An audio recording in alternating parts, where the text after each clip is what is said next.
I'm very pleased to introduce Erin Skelton as our next speaker. I've had the pleasure and privilege of being Erin's mentor under the programme. We first met coming up 2 years ago, I think now. She's head of sixth, assistant head at Nottingham Girls' High School, which incidentally is my old secondary school many decades ago. So it's quite interesting working with Erin and seeing how things have changed over the years. One of the things when we started the mentoring program in terms of exploring where Erin wanted to go, what motivated her and so on, I was very struck by her warmth and her strong sense of values and interest. Her head had said that she had all the raw materials necessary to become a head or a deputy head on the way there.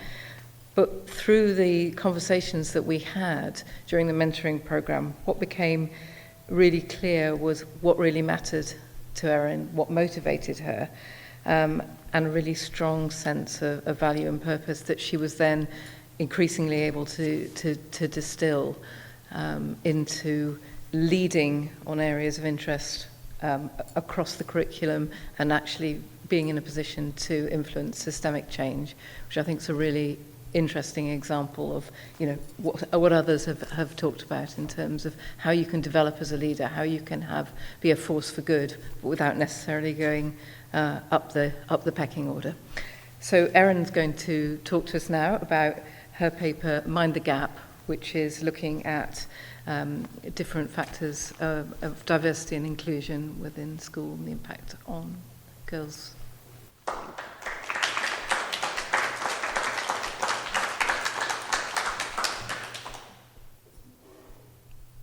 I'm very privileged in that I've worked for a very long time with sixth formers who are highly vocal and who have a really strong sense of justice.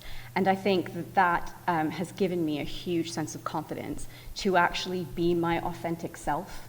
I am one of those teachers who has always really struggled to be the objective, rule-making teacher, effectively. I've always been really interested in girls, in children, in their stories. And I think sometimes that comes from not growing up here and having a completely different educational background. Seeing things globally, I think, as well, has been something that I have kind of brought in and distilled into my educational kind of practice and my pedagogy. And I'm one of those teachers who I think I can always see the problem. And I always feel that I have to apologize for teachers because sometimes we are very much stuck in a system which sometimes we know doesn't work, and we sometimes can't fix that. So when Caroline talks about making systemic change, I can very much see the issues with that. I love language. I've always loved words. I love the way that you can mold them and play with them. I love the way that they tell stories. And as Ian said in his introduction, I love the power of them, particularly when you're advocating for people. But I'm always very conscious of the issues of language. And I think when we talk about teaching, we have acronyms, definitions, all manner of very strange things, which end up effectively becoming boxes that we put people in. So for those of you in the room who aren't teachers, we talk about the DFE, and we talk about polar 4 quintiles, which determine the socioeconomic background of a child based on their postal code. We talk about their ALICE data and their MIDGES data, and that often doesn't tell the story behind the child themselves.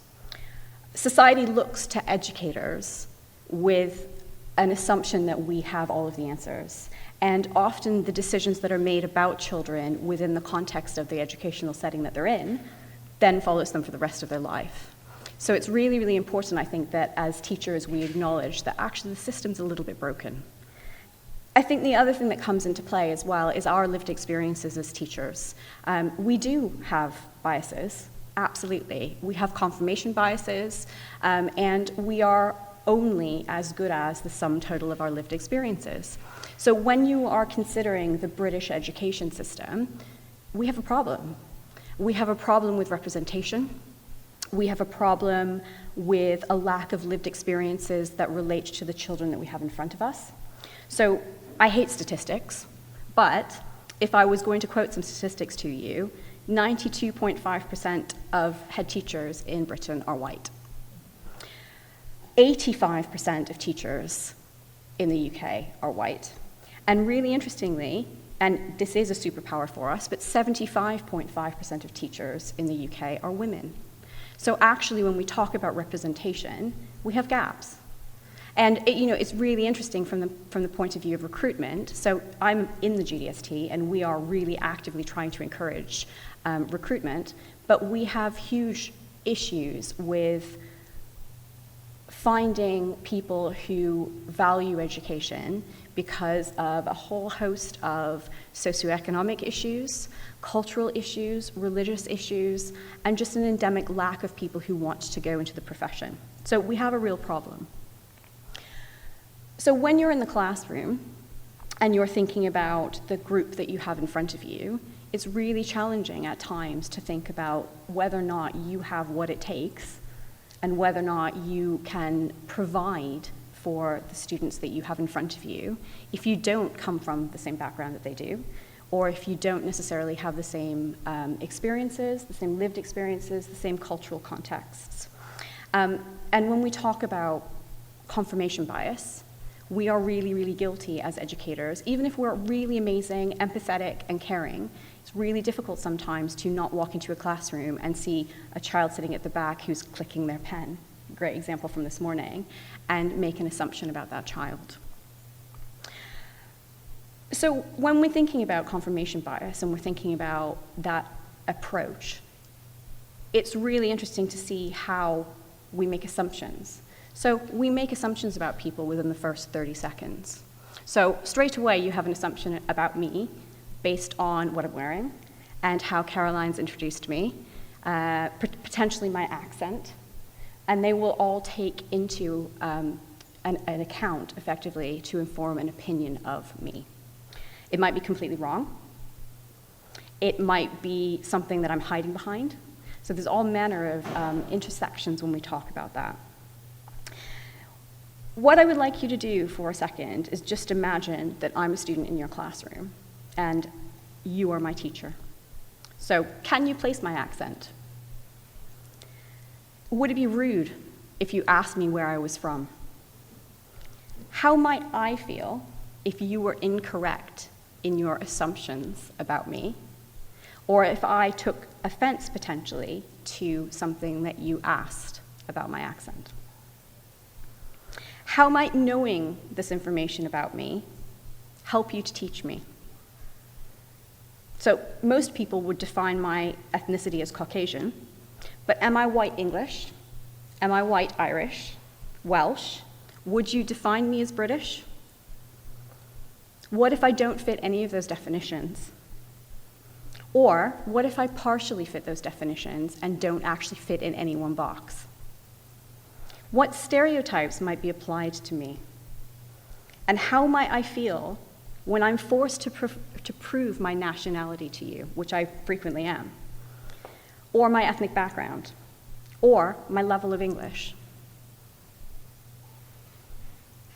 What about when your unconscious biases don't necessarily align with the boxes that I might tick for myself?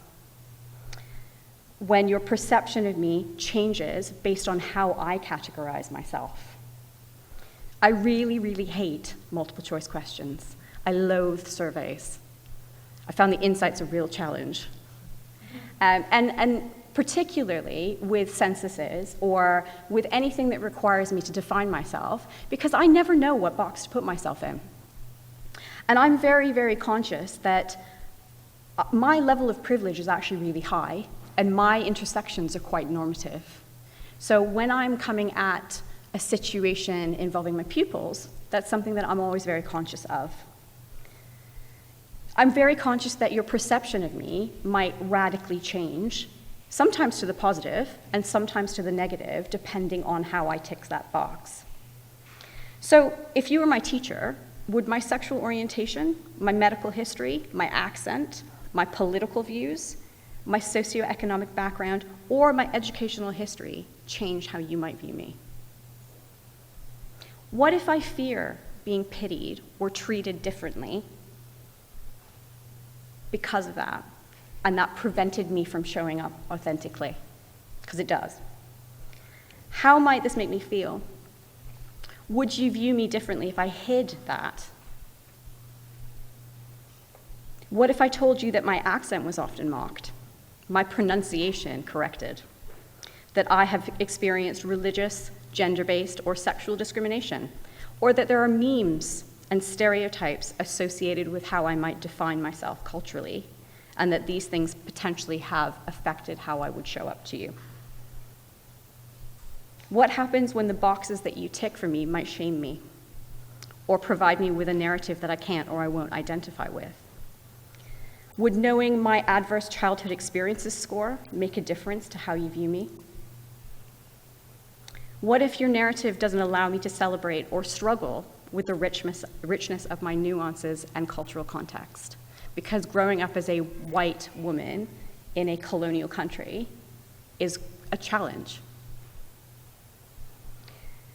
What if I don't have any leverage or any opportunity to celebrate my traditions or my personal journey, the complexity of my ethnic background, my religion, or my lived personal experiences? Because again, they might not fit into a box, and they might not be things that you might actually see. What if your aspirations aren't aspirational enough because of how I might define myself, or how school defines me? And what if I go through life not meeting anyone who I can identify with, or who can be my role model? How does that impact how I see myself in the wider world? But also, what if I feel like I can't succeed in the system that we have, be that educational or in the wider world? I'm asking these questions because a person's understanding of belonging, their sense of belonging, from childhood really underpins the person that they become. And that journey is actually really essential. And it's something that we take completely for granted as teachers, because most of us who are teachers will sit in the room knowing that we teach because we love it and we love children and we want to make a positive impact on them. Belonging relies on being seen, on being heard, having appropriate representation, and being encouraged to be your authentic self without fear or judgment. So I feel like I can show up right now in this room because so many of you have done that already this morning. Belonging is not trying to fit with a cohort or a box. It's actually not having to develop resilience or grit, or work twice as hard as somebody else because everybody around you has a level of privilege that you don't. Belonging is not denying parts of yourself. It's not becoming self-deprecating, being useful, funny, or stepping into another role entirely when you walk into a classroom. Belonging isn't having to hide, or opposingly, becoming the stereotype that people place upon you, which is a really common thing in schools. We often see children who embody a stereotype because they feel like they don't have any other option. I wasn't ever going to be able to write a paper filled with statistics and quantitative data. It's not me. People frequently will ask me a question and I will say, I know the answer, but I know it intuitively, so please don't ask me to prove that. And I'm very, very conscious that the qualitative data that I've provided in my paper, and that I'll probably continue to provide throughout my life, is very much based on conversations, on listening, on sometimes seeing what's in front of you without having to challenge a child or ask. Obviously, most of us in this room would agree, but children are not necessarily the A star to C grade percentages. They're not their MIGIS data or their ALICE data. They're not their Polar 4 quintile or their ACES score. And I would really, really love for us to be able to come up with a system where the grades that they get on their JCQ printouts at their GCSEs and their A-levels actually tell the story of the person that they are. So, my data is qualitative. It's the story of students like Jacob, who was the only mixed race boy in a majority white town, in a majority white school, growing up in a majority white family. Jacob, who was constantly in trouble because he wanted to wear his hair natural, and there was no halo code at that time. He could never walk through the corridors without somebody reaching out and wanting to touch his hair. And despite the fact that he was the most intelligent student I have ever come across, he was always encouraged to act according to a stereotype that other people gave him. He didn't feel a sense of belonging, and people's aspirations of him weren't high enough. It's the story of Brittany, who was the only English traveler girl in a middle-class Leafy Lane school that I once taught in, whose parents didn't have GCSEs, and who was often kept off of school to look after the younger children.